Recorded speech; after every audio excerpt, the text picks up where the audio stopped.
Hello, ನಮಸ್ಕಾರ ಎಲ್ಲರಿಗೂ. ಚಿತ್ರಾನ್ನ ಸ್ಟೋರೀಸ್ಗೆ ಸ್ವಾಗತ. ಸಂಜೆ ವೇಳೆ ಮಕ್ಕಳಿಗೆ ಇಷ್ಟ ಆಗುವ ಹಾಗೆ ತಿಂಡಿ ಮಾಡಬೇಕು, ಏನು ಮಾಡೋದು ಅಂತ ಯೋಚನೆ ಮಾಡ್ತಾ ಇದ್ರೆ ಇವತ್ತಿನ ರೆಸಿಪಿ ನಿಮಗೋಸ್ಕರ. ಇಲ್ಲಿ ನಾನು 2 ಬೌಲ್ ಆಗುವಷ್ಟು ಜೋಳನ ಬೇಯಿಸಿ ಇಟ್ಕೊಂಡಿದ್ದೀನಿ.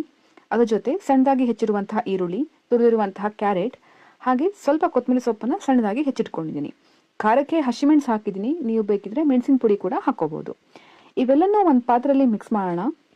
ಅದಕ್ಕೆ ಸ್ವಲ್ಪ ಉಪ್ಪು, ಸ್ವಲ್ಪ ಚಾಟ್ ಮಸಾಲ, ಸ್ವಲ್ಪ ಪೆಪ್ಪರ್ ಪೌಡರ್ನ ಹಾಕೋಣ. ನಾನಿಲ್ಲಿ ಕಾಲು ಚಮಚನ ಹಾಕ್ಕೊಂಡಿದ್ದೀನಿ. ಅದಾದಮೇಲೆ ಮಸಾಲೆ ಶೇಂಗಾ ನೀವು ಮನೇಲೇ ಮಾಡಿದ್ರೆ ಹಾಕ್ಕೊಳ್ಳಿ. ಅದಿಲ್ಲ ಅಂತಂದರೆ 1-2 ಚಮಚ ಕೊಬ್ಬರಿ ಎಣ್ಣೆಲಿ ಸ್ವಲ್ಪ ಶೇಂಗಾನ ಹುರಿದು ಅದ್ರ ಮೇಲ್ಗಡೆಯಿಂದ ಹಾಕಿ ಒಂದು ಲಿಂಬೆ ಹಣ್ಣನ್ನು ಸ್ಕ್ವೀಸ್ ಮಾಡಿ ಚೆನ್ನಾಗಿ ಮಿಕ್ಸ್ ಮಾಡಿ ಸರ್ವ್ ಮಾಡಿ. ತುಂಬಾ ಟೇಸ್ಟಿ ಆ್ಯಂಡ್ ಸೂಪರ್ ಆಗಿರುತ್ತೆ. ಟ್ರೈ ಮಾಡಿ ಹೇಗೆ ಅನಿಸ್ತು ಅಂತ ಕಮೆಂಟ್ ಬಾಕ್ಸಲ್ಲಿ ತಿಳಿಸಿ. ಹಾಗೆಯೇ ಇದೇ ಥರ ಸಿಂಪಲ್ ರೆಸಿಪಿಗೋಸ್ಕರ ನಮ್ಮ ಚಿತ್ರಾನ್ನ ಸ್ಟೋರೀಸ್ನ ಸಬ್ಸ್ಕ್ರೈಬ್ ಮಾಡೋದನ್ನ ಮರಿಬೇಡಿ. Thank you. See you soon.